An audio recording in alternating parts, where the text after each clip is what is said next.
Hello guys, ito nagpalaro na naman kami ngayon. Ito ang gawa ko para kami maglalaro.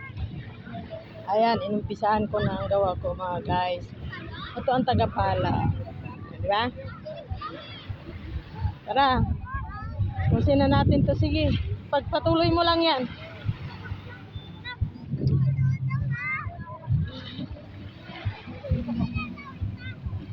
Di ba?